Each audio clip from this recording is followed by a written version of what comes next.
Hello and welcome to Quick Charge by Electrek. I'm Mikey G, and it's Saturday, March 4th.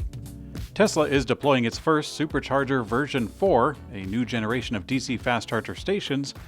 Turns out it's bigger than we had anticipated. The new charger is expected to feature a potential for higher charge current, which is currently capped at 250 kilowatts for Supercharger V3, and also a solution to allow CCS charging for non-Tesla electric vehicles. That solution has already been rolling out, but perhaps this one will be a little cleaner. But a new construction project matching the fourth version was spotted under construction at Harderwijk in the Netherlands. With the first station being deployed, we also should soon learn more about the potential higher capacity of the station. With the previous generation, Tesla sent out a press release, and we might see the same thing with version 4 any day now. Tesla has put the Cybertruck against the Tesla Semi-Truck in what kind of looks like a drag race, but I think it was just folks goofing off at the photo op. The footage emerged from social media, and some saw it as a performance demonstration, but with the Model 3, the Model Y, the Model S, and the Model X all in white color in the background, it looks like it's just a staged photo op for Tesla rather than an actual event. But while we're at it, the Semi-Truck did do pretty darn good. It looks like it's beating the Cybertruck, but then again, you kind of doubt that they're flooring it because aside from that, we don't even know which version of the Tesla truck that they're using. There's a chance that the drivers were castigated for this stunt, considering that the vehicles were probably being babied to ensure that they look good for cameras. Might never know. Despite an ongoing pause in F-150 Lightning production set to be finished on the 13th of March, Ford says that it will boost output this year in response to overwhelming demand. Ford aims to triple the F-150 Lightning and double Mach E production as consumers are gravitating towards those popular EVs. After selling 61,575 of their electric vehicles last year, Ford became the second largest electric vehicle maker in the U.S. It's a distant second place, but that's not really the point. Ford is aiming for an annual run rate of 150,000 for the F-150 Lightning and 210,000 for the Mustang Mach E. This actually isn't the first or even the second time that Ford has announced that they will increase production after a positive response. 2 years ago, Ford said that it was planning to double production to include 55,000 EVs, or 3 times their original guidance from 2023. Clearly, the demand is there, and it keeps growing.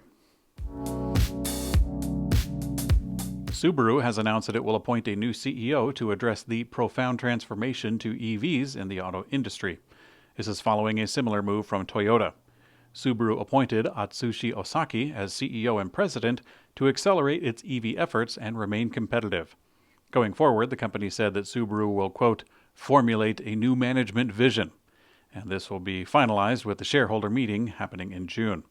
Subaru has a long way to go since their first EV, a more or less rebadged and off-road equipped Toyota, didn't do that great in sales numbers, and despite over a dozen announcements being made from foreign automakers to invest in EV production, Subaru has made no such plans.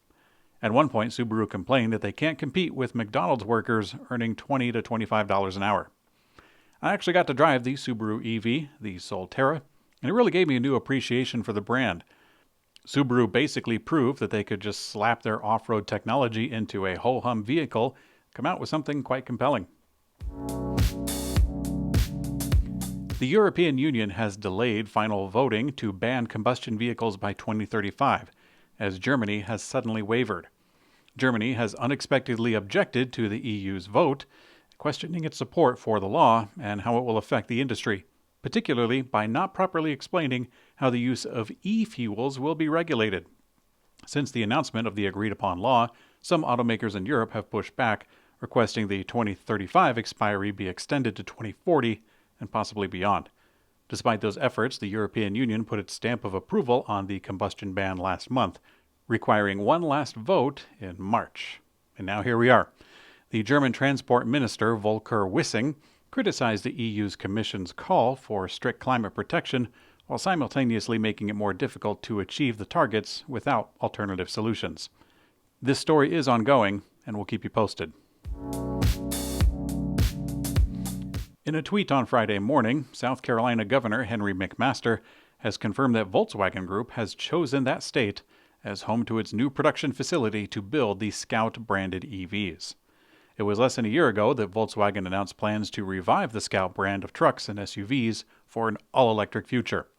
Right out the gate, Volkswagen began discussing potential partnerships with contract manufacturers like Magna and Foxconn, but those eventually fizzled out as Volkswagen relayed plans to not only erect its own EV facility, but they shared intentions to do so on U.S. soil. When complete, the new Scout facility will join Chattanooga, Tennessee, as Volkswagen's second production plant in the States. Toyota has finished production of their first electric vehicle made with Chinese company BYD for the Chinese market.